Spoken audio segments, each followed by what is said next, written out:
Chers abonnés, chers pêcheurs, c'est Pierrot, salut, on se retrouve pour une nouvelle vidéo comme d'habitude sur la pêche de la carpe en rivière. Alors aujourd'hui je voulais commencer par remercier tout le monde, voilà, tous ceux qui s'abonnent à la chaîne, qui prennent le temps de commenter les vidéos, de liker, de partager.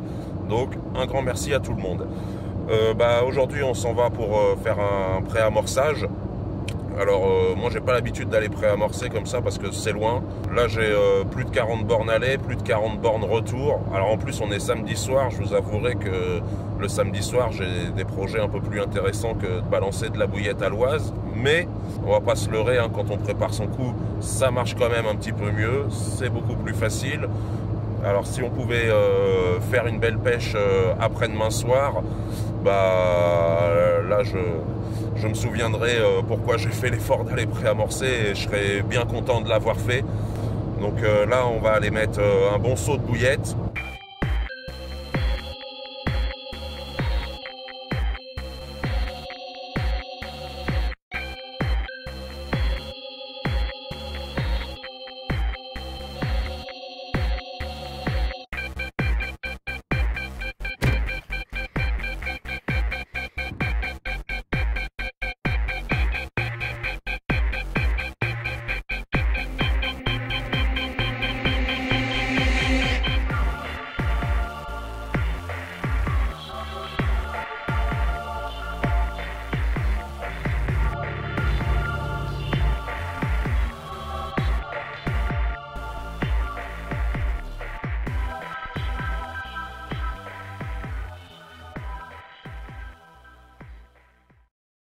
Nous sommes lundi fin d'après-midi, on va s'installer pour la nuit.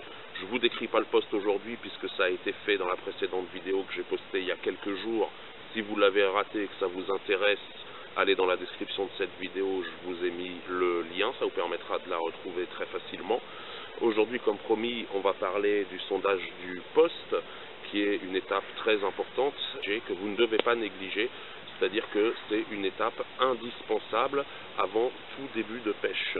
Alors pourquoi c'est indispensable? Eh bien tout simplement parce que ça va permettre dans un premier temps de répondre aux deux premières questions que vous devez vous poser lorsque vous arrivez au bord de l'eau, qui sont: où est-ce que je vais placer mes cannes et quel montage est-ce que je vais devoir mettre sur chacune d'entre elles. Donc là, il n'y a pas d'autre moyen d'obtenir une réponse à cette question.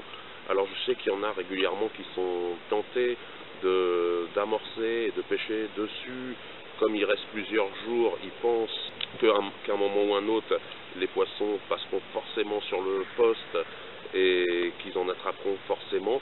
Alors c'est un mauvais raisonnement, puisque c'est un raisonnement qui est fondé sur aucun critère valable. Le poisson, s'il se déplace, c'est jamais par hasard, c'est parce qu'il en a l'absolue nécessité. Donc ce qui peut provoquer le déplacement des poissons, c'est soit qu'ils doivent se rendre à un endroit où ils ont besoin d'aller, par exemple les frayères lorsque c'est la période de la fraye, ou également les zones de confort. Par exemple, s'il y a une crue, les zones où le courant est amorti, où le poisson sera abrité. En cas de forte chaleur, ça peut être aussi un endroit où l'eau sera plus oxygénée. Voilà, mais c'est parce que le poisson a l'absolue nécessité de s'y rendre. Alors bien sûr, si vous arrivez à localiser ces endroits-là en étant ponctuel sur ces périodes de migration des poissons, vous aurez certainement la possibilité de mettre en place des pêches d'interception, où vous profiterez de l'opportunisme du poisson qui sur le chemin s'arrêtera pour se nourrir, mais ça reste des événements quand même exceptionnels dans l'année, et puis c'est le timing qui est important, ce qui n'est pas toujours évident. Ça représentera en définitive qu'une toute petite partie des poissons qu'on attrapera dans le courant de la saison.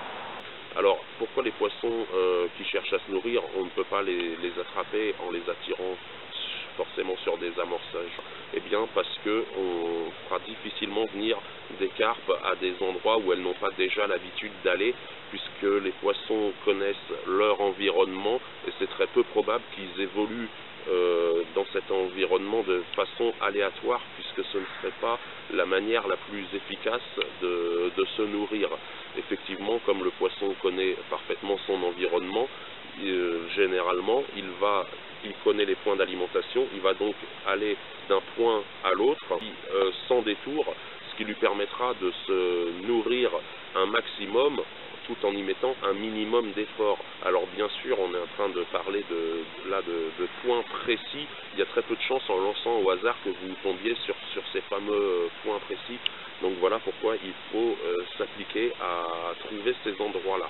Alors je vais vous expliquer ce qu'il faut chercher, mais avant toute chose, pour les opérations de sondage, il va falloir vous équiper d'un minimum de matériel. Alors le matériel dont vous allez avoir besoin, eh bien une 5e canne. Moi je vous déconseille d'utiliser les cannes que vous utilisez pour pêcher, puisque si vous avez besoin de ressonder en cours de partie de pêche, au cas où il y aurait une canne avec laquelle vous avez des problèmes, vous auriez besoin de chercher un nouveau spot, ce serait compliqué de tout démonter pour tout remonter. Donc la canne, c'est pas nécessaire qu'elle soit aussi haut de gamme et aussi puissante que les cannes que vous utilisez pour pêcher. L'essentiel, c'est qu'elle ait une action de pointe, que ce soit une semi-parabolique si vous préférez. Pourquoi une action de pointe? Eh bien parce que les cannes trop souples en fait auront une fâcheuse tendance à absorber une partie des vibrations, ce qui rendra beaucoup moins précis le travail de sondage. Sur cette canne, alors moi j'ai opté pour un moulinet de petite contenance. C'est un moulinet en taille 6000, c'est-à-dire qu'il contient 220 mètres de 30 centièmes. Alors, les avantages que je trouve à ce petit moulinet, déjà d'une part, la quantité de tresse qu'il contient est suffisante, et d'autre part, le fait de sa petite taille, ça me permet de facilement glisser cette canne à pêche parmi mes 4 cannes à pêche dans le fourreau qui est initialement prévu pour 4 cannes. Le fait que le moulinet soit petit, ça rentre sans problème. Ça m'évite d'avoir un bagage supplémentaire, ce que moi personnellement je trouve appréciable. Alors sur ce moulinet, il faut monter de la tresse. Alors pourquoi de la tresse? Simplement que le nylon a une certaine élasticité qui va absorber une partie des vibrations. Vous pourrez peut-être arriver à sonder avec du nylon, mais ce sera très imprécis en fait pour pouvoir relever facilement la nature du fond. Au niveau de la tresse, moi j'ai opté pour une 24 centièmes. Alors plus fin, c'est embêtant parce que en cas d'emmêlement, vous n'arriverez jamais à le défaire. Et plus gros, c'est embêtant aussi puisque ce sera plus difficile de lancer sans forcer à bonne distance. Voilà, alors sur cette tresse, maintenant on va parler du montage. Alors ici, j'ai ma tresse que j'ai passée dans les anneaux, bien sûr. Hein. Sur cette tresse, ce dont je vais avoir besoin, c'est un plomb qui soit spécifique au sondage. Alors le plomb spécifique au sondage, la particularité c'est qu'il a des ergots tout autour. Lorsqu'on va traîner le montage sur le fond, ces ergots vont entrechoquer le fond et vont nous retransmettre une information par rapport à la nature du fond. C'est-à-dire que selon les sensations qu'on va ressentir dans la canne, on va pouvoir estimer de quoi est fait le fond. Exemple, si vous sentez que votre montage est retenu, que ça colle, c'est que c'est de la vase. Si vous sentez que c'est très lisse et que ça a tendance à freiner un peu, c'est que c'est du sable. Si vous sentez des saccades très rapprochées, bon je sais je dois avoir l'air malin à faire des bruits, mais bon faut sacrifier pour expliquer des trucs. Si vous sentez des rafales, c'est que c'est du petit gravier. Si les rafales sont plus grosses, plus éloignées, ça vous permet d'évaluer la taille du caillou que vous avez sur le fond. Voilà, tout simplement. Et donc, c'est ces petits ergots qui vont vous retransmettre ces informations. Alors, ce plomb, il doit être monté sur une potence. Alors, il existe des potences toutes faites, donc qui s'achètent dans le commerce.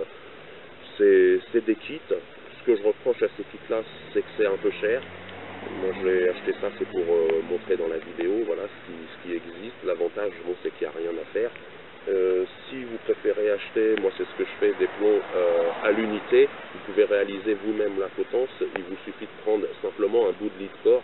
Bien sûr, si votre lit de corps a une âme en plomb, pensez à la retirer. Vous accrochez le plomb d'un côté et vous mettez un émerillon de l'autre. Voilà, alors entre ça et ça fera le même boulot. Alors pourquoi c'est important qu'il y ait une potence ici? C'est pour éviter que si le plomb soit encombré, votre flotteur reste bloqué contre le plomb. Le fait de cette potence, ça permet d'écarter le flotteur du plomb et ça laisse une plus grande liberté à celui-ci ça facilite le sondage. Alors, ici, vous allez passer l'émerion qui est en haut de votre potence sur votre corps de ligne. Voilà, comme ceci. Donc là, ça coulisse librement. Sur ce corps de ligne, vous allez ensuite mettre une perle. Donc une perle, moi j'utilise toujours une perle molle. Pour enfiler la perle, il suffit de la passer dans votre aiguille à bouillette.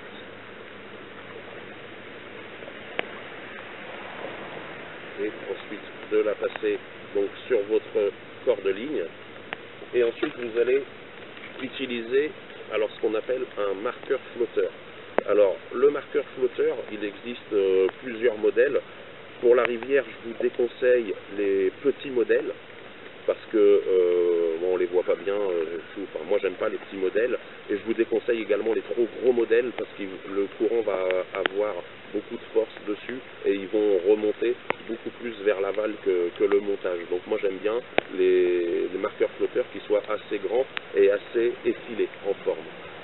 Alors ici, moi, je vais nouer mon marqueur flotteur en bout de corps de ligne.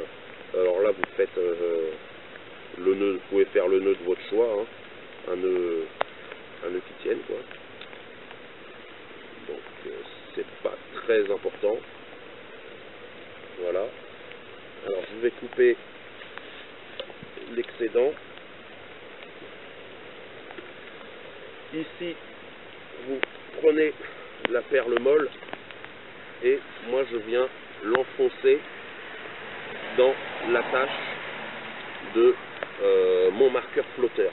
Cette perle, en fait, elle va permettre de stopper l'émérillon ici de ma potence, parce que sinon ça va rester coincé ici le système. Donc on a besoin d'une butée, donc de cette fameuse perle. Voilà, alors là je suis prêt à sonder. En fait, lorsque je vais propulser ça, mon montage il va arriver sur le fond.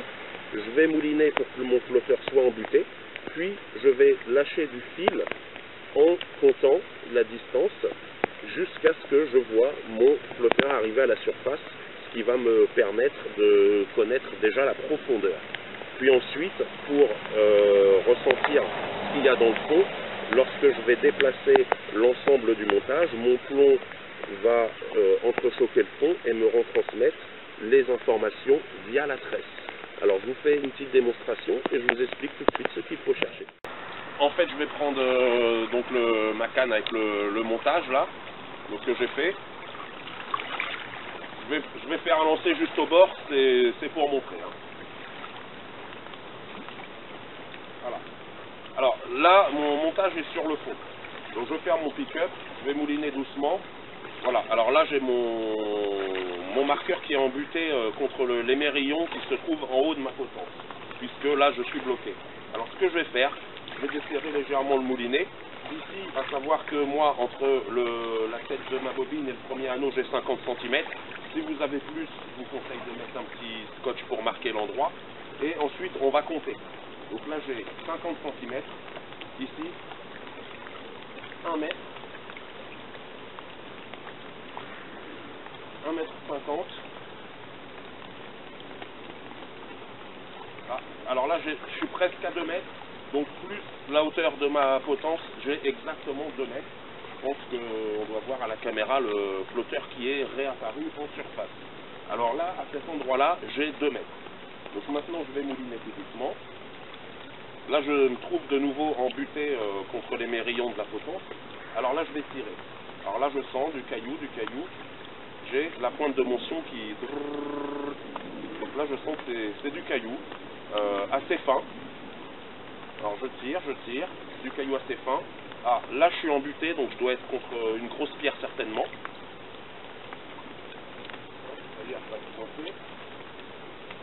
Voilà. Ah, et là ça repart sur du caillou assez fin. Alors là par exemple, je vais ramener mon montage de quelques mètres, à peu près 2-3 mètres. Je vais remesurer la profondeur. Alors, 50 cm, 1 mètre. 1,50 m, Ah, et là je commence à voir mon flotteur réapparaître. Voilà, alors là j'ai à peu près 1,70 m. Vous voyez, le flotteur est ici. Donc c'est-à-dire que sur 3 mètres, j'ai un dénivelé de 30 cm. Alors là, je vais remouler de nouveau et je vais continuer à traîner mon montage. Donc là, je suis toujours sur du caillou. Là, je suis bloqué dans une grossière, donc je sais qu'il y a une grossière à prendre là. Je suis sur du caillou, je suis bloqué. Et là, je suis au bord. Voilà, alors il suffit de répéter simplement cette opération sur tous les angles de lancer du poste et ça va vous permettre de vous définir la configuration du poste. Alors maintenant, je vais vous expliquer ce qu'il faut que vous cherchiez.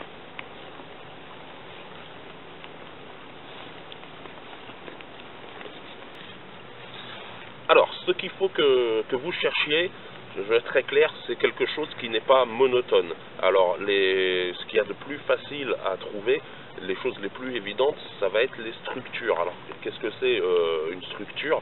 Bien, ça peut être soit une structure naturelle ou artificielle, ça n'a pas d'importance. Dans les structures artificielles, on peut avoir une ancienne pile de pont, on peut avoir un ancien muret, on peut avoir des choses comme ça. Dans les structures naturelles, on peut avoir un haut fond, donc un haut fond c'est un point surélevé sur le fond. On peut avoir un plateau, c'est un peu comme un haut fond mais en plus grand et c'est plat sur le dessus. Et il y a également les cassures.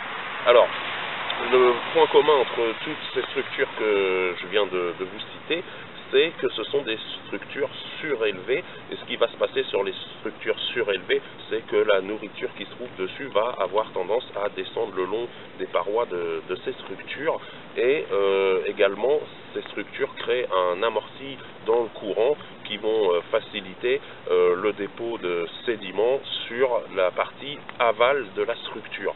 Et le sédiment développe un milieu propice au développement de la nourriture naturelle en fait.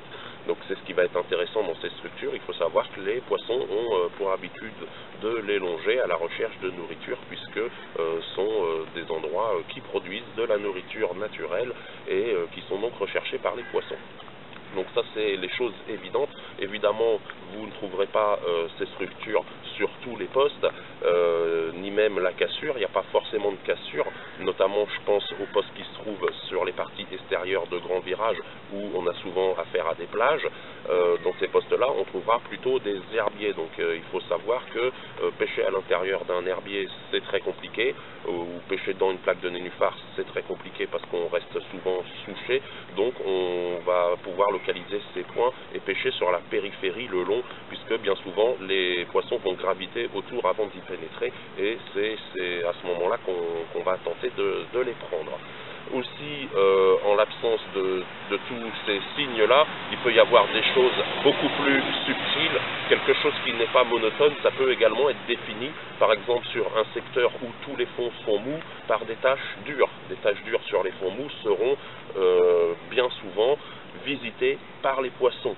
Et le contraire également, si vous avez un poste où les fonds sont majoritairement durs, vous allez essayer de chercher des taches qui sont molles. Alors moi j'aime bien pêcher en périphérie des taches molles plutôt que dedans, parce que souvent les poissons vont graviter autour à la recherche de nourriture. Donc voilà essentiellement les choses qu'il va falloir chercher. Ça peut être des choses très subtiles. Si vous avez un environnement qui est principalement composé de sable, ça peut être une tache de gravier. Si vous avez un environnement qui est composé de grosses pierres, ça peut être également une tache de gravier. Si vous avez un environnement qui est composé essentiellement de gravier, ça peut être un enrochement de pierres un peu plus grosses. Tout ce qui n'est pas monotone peut être un spot éventuel. Alors bien sûr, tous les spots qu'on va trouver ne donneront pas forcément du poisson, simplement parce que il va y avoir des erreurs d'appréciation, des spots qu'on aura cru que c'est un spot, mais finalement qui n'est pas visité par le poisson, ou simplement ce ne sera pas les spots du moment. C'est d'ailleurs pour ça qu'on pêche avec 4 cannes, puisque si on s'applique à trouver des spots tels que je viens viens de vous citer précédemment, il y a statistiquement très peu de chances qu'aucune canne ne parte, sauf si vous êtes sur un poste qui n'abrite aucun poisson sur cette période de l'année. C'est à ce moment-là, si vous avez soigneusement choisi vos spots et que vous n'avez pas eu de résultat, c'est que vous n'êtes pas sur le bon poste. Pour le choix du poste, c'est un sujet qu'on n'abordera pas aujourd'hui puisque ça mérite une vidéo à part entière. On abordera ce sujet-là un autre jour. En attendant, sur les postes que vous connaissez ou vous avez repéré de l'activité, appliquez-vous à chercher ces spots et vous aurez forcément du résultat. Bon, et bien maintenant, je vais m'installer et puis...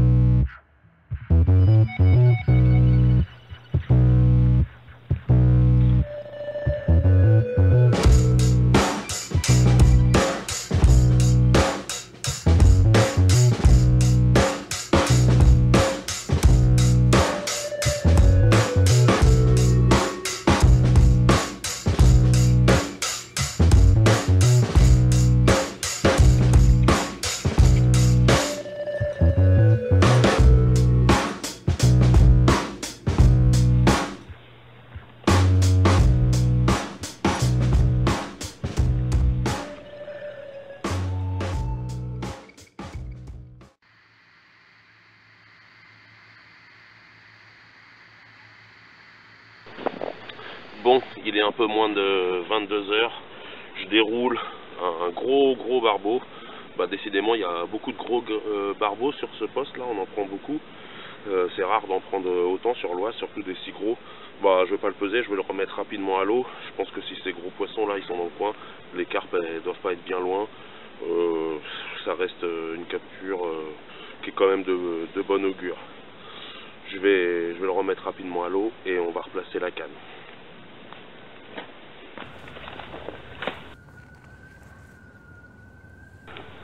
Bon, ben il est 1h15 du matin, je déroule une petite coco tout en longueur de 10 kg tout rond.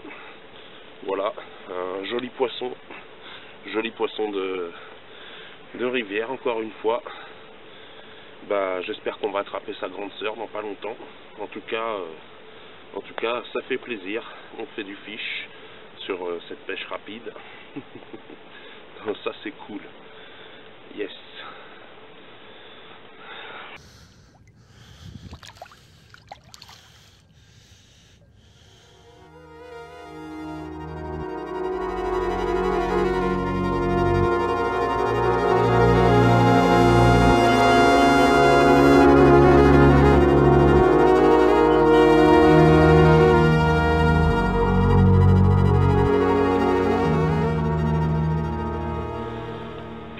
Le jour a fini de se lever et moi j'ai fini de remballer. Je m'en vais. C'était simplement une pêche rapide, une pêche d'une nuit. J'aurais pas eu d'autres activités à part un chevenne et une brème depuis la carte de cette nuit. Alors c'est vrai que vu l'activité qu'il y a eu sur le poste la semaine dernière et le fait que sur cette sortie j'ai essayé de mettre un peu plus de chance de mon côté, je m'attendais à mieux forcément.